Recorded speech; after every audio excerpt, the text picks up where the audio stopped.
तो देखिए जब आप इंटरव्यू देने जाएंगे तो आप सबसे पहले अपना नेम बताएंगे। ओके, तो नेम कुछ लोग ऐसे बताते हैं माई सेल्फ और आगे नेम लाइक माई सेल्फ कशिश त्रिवेदी, तो ऐसा आपको नेम नहीं बताना है, it is totally wrong. Okay, होता नहीं है कि भाई कूल बनने के चक्कर में गए माई सेल्फ कशिश त्रिवेदी ऐसे बोल देगी। तो अगर कॉल वाला इंटरव्यू है आपका तो आप बोलेंगे I am Kashish Trivedi this side. Okay, इस तरफ है कशिश त्रिवेदी। तो सबसे पहले आप क्या बोलेंगे, अपना नेम बताएंगे। ओके, हो सके तो आप ये पॉइंट्स लिखते जाइएगा। फर्स्ट पॉइंट में नेम। ओके, ये एक सिर्फ स्ट्रक्चर तैयार करिएगा आप, बाकी आपको खुद से लेकर खुद भेजना भी प्रैक्टिस करवाई जाएगी। तो फर्स्ट नंबर पे आपको बताना है नेम। सेकंड में आपको बताना है क्वालिफिकेशन, या तो एजुकेशन या वर्क एक्सपीरियंस, अगर आपने कहीं पर काम किया है या कोई एक्सपीरियंस है आपके पास इंटर्नशिप और कुछ भी, तो वो आप बताएंगे। ठीक है, तो नेक्स्ट आप बताएंगे क्वालिफिकेशन, ऐसे स्लैश लगा के एजुकेशन और वर्क एक्सपीरियंस। तो जो भी आपकी हाईएस्ट क्वालिफिकेशन होगी वो आप बताएंगे, like I have done my graduation along with 1 year diploma in computer science, ऐसे कुछ करके अगर आपने किसी भी चीज का डिप्लोमा किया है तो आप उसको भी ऐड कर दोगे साथ में।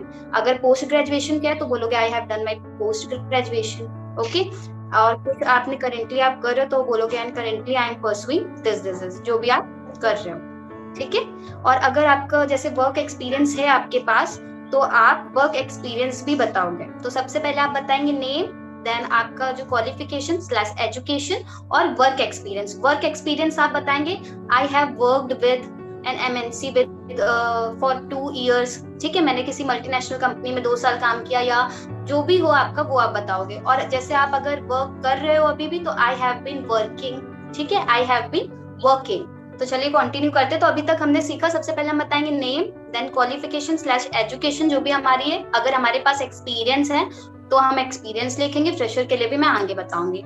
ठीक है, उसके बाद हम बताएंगे अपने फैमिली बैकग्राउंड के बारे में। ओके, अगर सोचिए फैमिली अगर बचपन में ही काम करवाने लगती होती तो हम लोग तो पढ़ ही नहीं पाते ना, तो फैमिली को भी मेंशन करेंगे। अब ये नहीं कि वहां बोलने लगे my father name is, my mother name is, ऐसे कुछ भी नहीं। जो आपके फादर का ऑक्यूपेशन हो, जो वो काम करते हो, वो बोलेंगे like my father is a businessman, तो मैं बोलूंगी my father is a businessman. जो भी ऑक्यूपेशन है वो आप आगे लिख दोगे। ठीक है, माय फादर इज और जो भी है, एंड बोलोगे and my mother is a my mother is a home maker. ठीक है, हाउस वाइफ कोई भी नहीं बोलेगा, हाउस वाइफ टोटली रॉन्ग है, होम मेकर बोलोगे आप लोग। ओके, और फिर आपकी सिबलिंग्स, जो हमारे भाई बहन होते हैं, जो सगे होते हैं, उनको हम लोग सिबलिंग्स बोलते हैं। तो जैसे मेरी है 1 सिस्टर है तो आई हैव 1 सिबलिंग, और अगर आपके भी जितने सिबलिंग्स हो आप लिख सकते हो। ठीक है, तो आप बोलोगे माय फादर इज अ, जो भी ऑक्यूपेशन है, माय मदर इज अ, अगर वो कुछ वर्क करती है आपकी मदर तो वो आप मेंशन कर सकते हो, अदरवाइज होम मेकर और आई हैव 1 सिबलिंग। अभी तक समझ में आया आप लोगों को? ओके, तो सबसे पहले नेम बोला हमने, फिर क्वालिफिकेशन, एजुकेशन और एक्सपीरियंस बताया हमने अपना, और फिर उसके बाद हमने क्या बताया, अपना फैमिली बैकग्राउंड। ठीक है, ये आप क्या करोगे, इंट्रोडक्शन मेंशन करके स्ट्रक्चर, जो इंट्रोडक्शन का एक स्ट्रक्चर है वो आप तैयार कर रहे हो। सिर्फ मतलब एक तरीके से आप अभी ढांचा तैयार कर रहे हो, फिर उसके बाद आप अपने सेंटेंसेस को फिल करोगे, वो आपका खुद का काम है। ठीक है, क्योंकि इंट्रोडक्शन हमें खुद से ही लिखना चाहिए, किसी का कॉपी पेस्ट नहीं करना चाहिए। ओके, तो फिर इसके बाद हम अपना जो रेसिडेंस है, कहाँ पर हम रहते हैं, वो हम बोलेंगे। ठीक है, जैसे I live at G block in Kanpur, या आई एम फ्रॉम, ये बोल सकते हो आप, बट आई लिव एट लिखना, क्योंकि हम लोग कुछ न्यू पैटर्न में इंट्रोडक्शन राइट कर रहे हैं ना, तो आप लिखोगे रेसिडेंस एट, फिर डैश लगा दीजिए, मतलब जहां पर आप रहते हैं, इन उत्तर प्रदेश, इन हरियाणा, जहां भी आप रहते हो वो आगे वहां पर। ठीक है, स्टेट।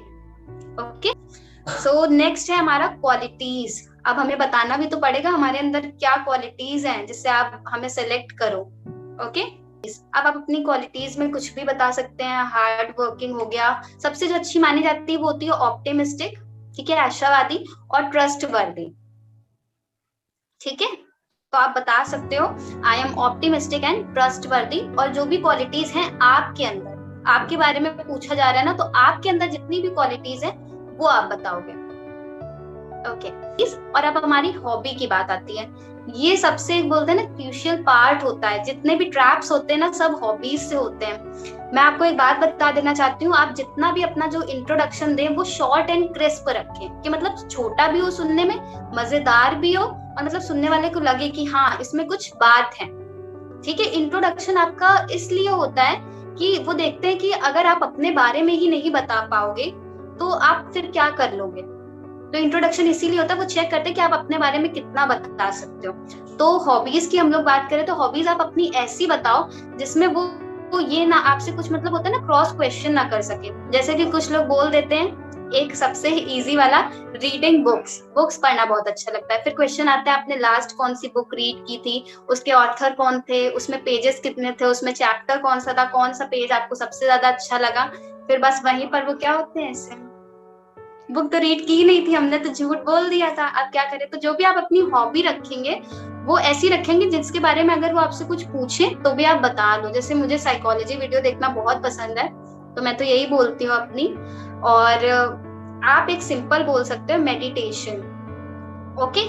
मेडिटेशन में वो आपसे क्या पूछेंगे कि आप मेडिटेट कैसे करते हो, तो आप बता दोगे कि बढ़िया ब्रीथ लेते हैं, ब्रीथ इनहेल एक्सहेल करते हैं, खुद से कनेक्ट होते हैं। ठीक है। हॉबीज वो होती है जो आप खाली टाइम में करना पसंद करते हो, तो आप मेडिटेशन बोल सकते हो, इसमें ज्यादा क्रॉस क्वेश्चन होगा नहीं। तो आप अपना इंट्रोडक्शन ऐसा रखो जिसमें क्रॉस क्वेश्चन के जो मतलब चांसेस होते हैं ना बहुत कम हो, क्योंकि जब आपसे क्रॉस क्वेश्चन होने लगते हैं ना तो आप खुद मतलब अनकंफर्टेबल फील हो जाते हो, कॉन्फिडेंस आपका वहीं से गिरने लगता है। तो इंट्रोडक्शन ऐसा हो जिससे कॉन्फिडेंस अगर वो आपसे कुछ पूछे ना तो आपका लो ना हो, हाई रहे।